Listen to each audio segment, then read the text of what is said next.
All right, welcome back to another class. Today we're going to be talking about rotations. This is going to be a rotation guide for anybody that's curious about learning how to properly rotate between sites. This is for both attack and defense.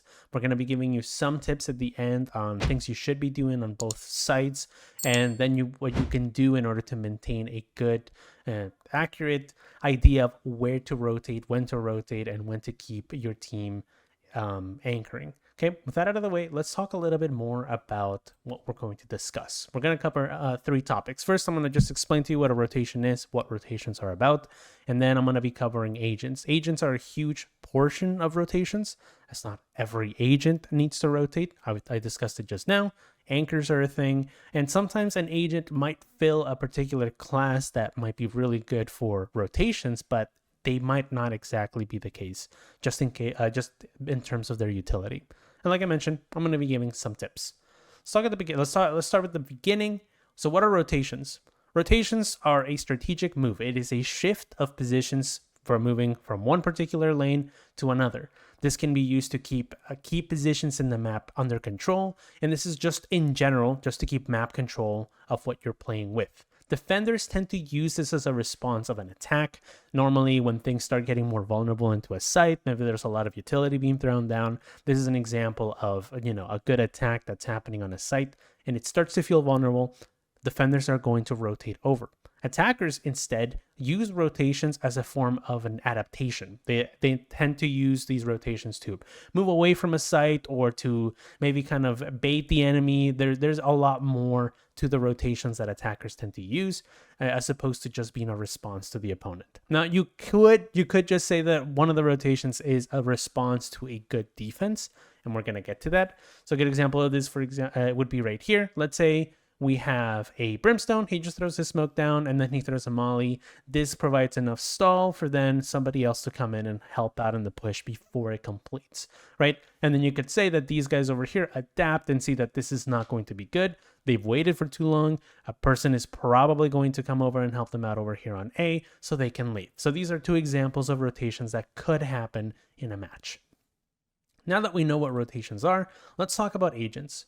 Okay. Rotations are not very straightforward. People don't tend to discuss who is going to rotate first or who is going to be moving in last. Normally, we have a preset idea of who is going to be moving. Now, when it comes to the metal ranks, those in plat, gold, silver, and even bronze and iron don't tend to discuss why we should be moving in this particular way. Maybe sometimes it's just someone who's trying to ego from one area to the next, and they're just trying to get an opponent, and they're just trying to get as many kills as possible. So sometimes they might ignore these rules, but when we're trying to keep a standard of who should rotate first, we need to look at the agents. The agents themselves have roles already preset for them, and this helps us identify pretty easily who should move. So for example, we have characters like Jet. Duelists are pretty good, again, at dueling. That's their whole purpose. So having them rotate first, regardless of where they're setting up, might seem like a really good idea. Okay, next on the list, you might have someone like a Breach, just an initiator, and both of these two are really good at looking for those fights. So having them rotate first, if they're in a position to do so, would seem ideal. Not only are they really good at taking back space, but they're also really good at engaging in fights. So if your teammates are having a problem somewhere in sight, they can just rotate over and kind of help out. On the opposite side of the spectrum, if we're looking on the attack side, both of these two are going to be really good at looking for more space as they're engaging for new areas to contest. On the other side over here, we're going to be looking at the last two. Controllers are kind of weird. Most of the time, you are really good at just keeping them on site. They're pretty good anchors. They're pretty solid. And then on the opposite side, you're going to have something like a sentinel.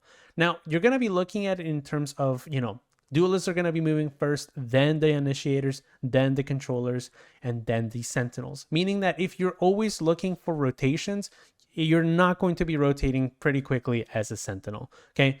More often than not, your rotation tends to be either if your team requests it and they're like, there's no reason for you to kind of anchor. They don't seem to leave pretty often. They tend to just kind of commit. Then you can rotate as quickly as you want.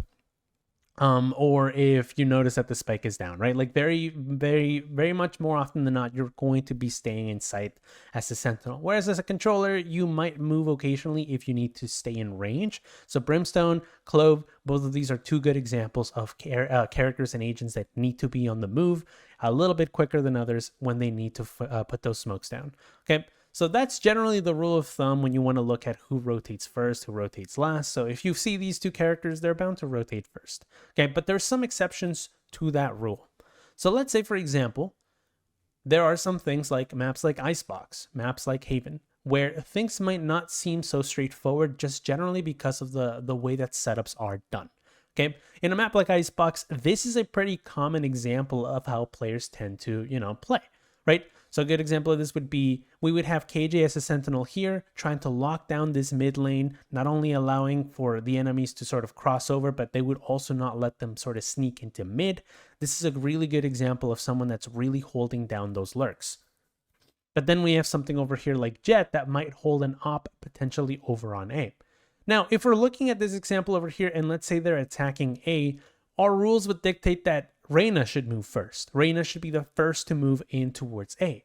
And you would be right just simply by looking at it from the perspective of Duelist moves first and then Initiator, right? Like it would be pretty straightforward.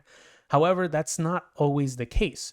Because by the time that this Duelist either decides to move through the safe route or decides to sacrifice, potentially losing to a lurk over here on mid that's not detectable by anybody, and then just losing their lives as they're rotating, right? By the time that they get over to A, they probably lost a lot of time to the point that the rotation was too late.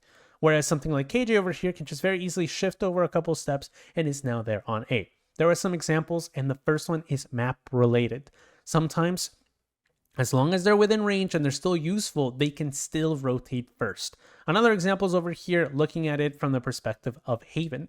Again, we're going to be seeing that the Jett is going to be stuck here on site, but then you have things like, Phoenix. Phoenix would be the first to move over to C, right? Like that's just what our rules tell us. But at the end of the day, the closest agent seems to function a little better when it comes to that rotation. So even if those rules are kind of set in stone for the guidelines of who rotates first, the rules are more set in place for, let's say, two players are within a site. So let's say, for example, these two are here and there's people attacking over on B. Jett would move first and then Sova, right? This is what you should be looking at when it comes to rotations. Make sure you're paying attention to who you're playing with.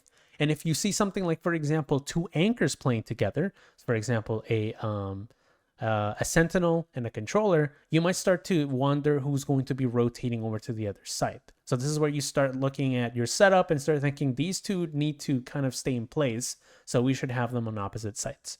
Okay, this is how you can determine a better setup. So if you look at your minimap and you're seeing that both of the sentinels are in one place or both of the rotators are both in one site, then something is wrong.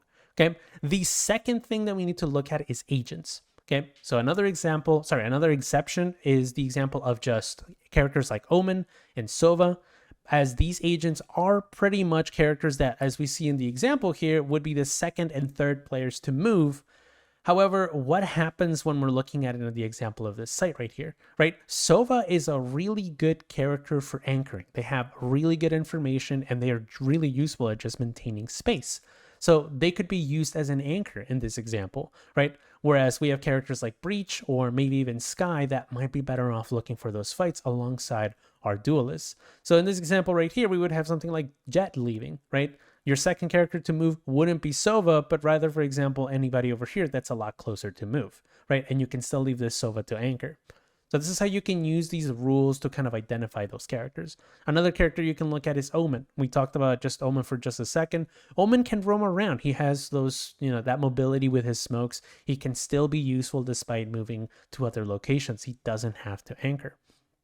Last but not least, we talked about that Jett that was opping, right? If Jett is playing a character that's a lot more still or is able to hold angles and be a little bit more effective, then maybe Sova can rotate first while we're still keeping that Jett on point, right? Look at the utility that we have, look at the utility that the characters are providing, and then just pay attention to those little exceptions when you're trying to decide who rotates based on the agent that they have. Okay, moving on. When do you rotate? Now, the list is not exhaustive. There's a lot of things that could indicate a rotation, But these are the top 3 that I would say to look for when you are thinking about a rotation. So let's talk about defenders. Defenders have it pretty easy. There's not a lot of things that can really indicate a rotation. I feel like if you are playing on the defender side, the list, again, pretty simple. Are the smokes down? Normally when smokes are down, that indicates a push. There's a huge sacrifice that attackers have to make if they decide to use all of their smokes towards a lane. Now, of course, this doesn't happen all the time. We can bring Icebox as an example. A lot of players tend to just dedicate their Viper wall towards a particular lane and then just have it towards either B or A. That might happen. But again, notice what happens when they don't have that wall, right? They're putting a huge risk in their push. That's why you can usually dedicate those smokes as an indication that they're going to be making that push happen. So if you see that down and you're doing something like you're playing something like a duelist or an initiator, you can very safely move towards that place and see what's happening. If you notice that no one's pushing in within like 5 seconds or maybe 10 seconds of those smokes being down, you can just safely leave. There's no reason to worry about that because again, they have to dedicate a lot of resources when they're putting those smokes down. The second one is, as I just mentioned, those resources. What if they put more than just 2 smokes down? If they put in a couple smokes, if they put in some info utility, that is high investment. That is dedication to the site that they're about to take in. So you can start looking at that type of stuff to think, hey, I think they're putting in enough of an investment to rotate. Now you can start looking at these two and think they've used both of these two, but they haven't really fully pushed the site. You can either look at it as one of 2 ways. Number 1, you did a really good job of holding the site and you did a really good job of stalling or even intimidating the opponents. Or number 2, they're faking. Both of these two are going to indicate that they're going to leave site, and both of them are positives on your end as long as you're ready to leave site immediately. So don't be too afraid of thinking, okay, enough time has passed, I can now leave the site that I just rotated to, because you do not want to leave other areas vulnerable. The last one's pretty straightforward. If your site defender or the one that's playing with a site defender has died, that leaves a huge hole in your defense. So I would suggest that you would consider maybe shifting some of the forces towards, patching that hole. So let's say, for example, we're playing over here on a map like Haven, and we have someone playing in Garage, and Garage dies immediately because they peeked over on mid. Maybe, for example, someone was in Grass, maybe up in Haybell, right? They're playing around this area, and they died immediately. Maybe you can have someone from A side moving into B, and maybe someone from B moving into Garage, right? You can do stuff like that to kind of maintain that power. And we're going to talk about that strategy in just a moment, but that's called shifting. Attackers can do something a little bit easier when it comes to rotations. Since rotations are adaptations to how things are going in a match, you can use them a little bit easier. You can kind of identify what's dangerous and what's not. So attackers can kind of pay attention to stall. If there's mollies down or the smokes are something like brim smokes and they're very long or they keep re-smoking a choke, it's about time that you consider a rotation. If you have nothing to contest that smoke, and examples of contests would be maybe you have a wall to go through, maybe you have good flashes, maybe an ult. If you have nothing to contest that smoke, maybe it's better for you to leave and try to see if you can disperse those smokes by making them be elsewhere. Maybe around mid, maybe another site. That's a way to do it. The second way that you can kind of think about a rotation is if you're thinking about baiting a push or if you failed to push. And again, failing a push can be something as simple as, again, the stall has worked, or maybe you lose a player early. So for example, maybe you're thinking about pushing towards A, they had an op, you lose your jet, and then you lost a lot of HP maybe with somebody over here on short. That would be a failed push. You don't have to commit, you can leave. That would be an example of this is a good time to leave and just rotate off. Last but not least, you can suspect the stack. You can suspect the stack through a couple of different ways. Number 1 is footsteps. That one's a pretty easy way to kind of detect presence. Maybe before the smokes come down, you can see multiple opponents. That one's, again, pretty easy to kind of tell. But the last one is more along the lines of utility. So for example, we're going to talk about an attack, how you can kind of set yourself up. But if you have players that are lurking on one side and you see areas that are a lot weaker on one end and the rest of your team is going on the main lane over here by A, and let's say you see a bunch of utility here and none of it on the other sides, then you can suspect that there is a stack towards that area. Okay, if there's no presence going on these other lanes, then you can suspect that there's a lot of players towards the area that you're trying to push. You can leave before that even happens, as you could land into a site with multiple opponents. Okay, so those are kind of like some guidelines that you can use for rotations. If you're someone that's still wondering about proper rotations, this is a good place to start. Okay, Now I'm going to be giving you guys some tips, both on attack and on defense, things you can use in order to maintain a proper rotation, hygiene, so you can maintain a good control of the map. So for attackers, 4-1s. Okay, a 4-1 setup is something you should always be looking to. You do not need all 5 players to push a lane. That is not a necessity. If you need all 5, something is going wrong. So for example, when you're playing something like a map like Lotus, a map like Lotus is really easy to mess up rotations on for the defender side. So having somebody stay behind and lurk and look for like little holes in their defense or poking holes anywhere else, maybe by killing trips, is a really effective way of keeping them on their toes. 4-1s is the example of having 4 players on one side and then 1 on the other. One thing that I'm going to tell you guys, if you're the one that's playing the 1 player alone, don't always push the same lane every single round. Change it around. Maybe you'll do 1 on C, maybe you'll do 1 on B, in this example on Lotus. Okay, maybe you'll start on A, move over to B, right? You can do things like that, but at the same time, the whole point of it is to maintain a strong push on the main lane that you're trying to push, but you still keep map control on the others. And the reason for this is, what happens if these guys over here fail, right? If these guys fail and you have all 5 of you guys here, they could have pushed up on C. They could have pushed up on B. Sometimes having Sentinel utility and Flank Watch is not enough. They can find ways to dodge it. They can find ways to adapt to it. And when you have 1 player staying behind, you can still keep that presence while keeping your team, giving that team a chance to kind of come back, a backup plan, if you will. You can add a variation of this of having a 3-2. So you can, instead of having 4 players push a lane, you can have 3 players push a lane, while the other 2 can either stay back and they can just trade off of one another, or you can have these 2 players over here fake a push while the 3 over here stay quiet. Either way, you can always maintain some form of map control, and you can force rotations on the other side, keeping the enemy guessing. Okay, so this is really helpful for splits and fakes if you want to use that 3-2. Okay, the 4-1, you can still technically do it, but it's a lot riskier and I wouldn't suggest it. Just keep it lurk if you're doing a 4-1. All right, now for the last one. Defense rotation tips. The one that I have is the one I just mentioned, which was shifting. Shifting is pretty popular in tactical games, just simply because you do not want to leave map control uncontested. So we're going to be looking over here at Sunset as the example. So over here, you're going to notice that we have 2 players on A, 1 player on mid, 1 player market, and 1 B. What happens if one of the players dies? In this example, let's say Cypher dies, he peeks early, he dies, they haven't pushed in just yet. Maybe Clove was able to put down the smoke quickly enough. Now, Clove, what they can do is, the Race, she can move over to B, and this is shifting it all in one direction to the right. Race goes to B, Clove, they move over to Market, and then whoever was playing that extra player, we're going to be looking at the 2. We have an Initiator and a Duelist. The Duelist is better off rotating here. They can rotate over to mid, right? By looking at this, this is a good example of maintaining good shifting rotations and maintaining that map control across all lanes. Okay, so this is the example of shifting, and this is something that you should start considering in your games. Now, you cannot always force shifting in defense. Defense is something that you have to do if you're communicating well or you're coordinating. If you can't really make that happen, I encourage you to instead, if you're the one that is very aware of what's happening in your games, to not play an anchor position. If you're someone that likes to fill and play support, you're kind of screwing yourself over in those elos where you're struggling to make that communication happen.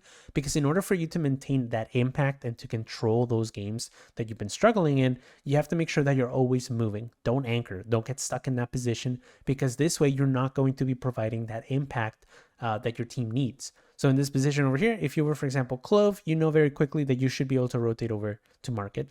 If you're something like, for example, Neon, you should be able to know that you can either rotate over to B quickly, or you can, again, shift over to B. You can communicate to tell them, hey, you can move over to B. I'll have this space down, or vice versa, right? Anything like that of the sort. Okay, they can take over, you can move, you can stay there, right? But use shifting as a general rule of thumb when you do not really want to invest a lot of numbers in a rotation. Okay, so that's the last little hint when you're using something like shifting. So for example, your guy might die and you might think, oh, okay, they're going to be taking B immediately, but you know from previous experience in different rounds that they haven't really been pushing on a pick. So instead you can use shifting to kind of expect that push. Notice how we still have a strong lead to keep control of B, But at the same time, we haven't fully invested our numbers that in case they come back A, in case they come back mid, we still have that presence. Okay. So with that out of the way, we're going to conclude the class. Thank you guys for watching. We're going to start the question period now.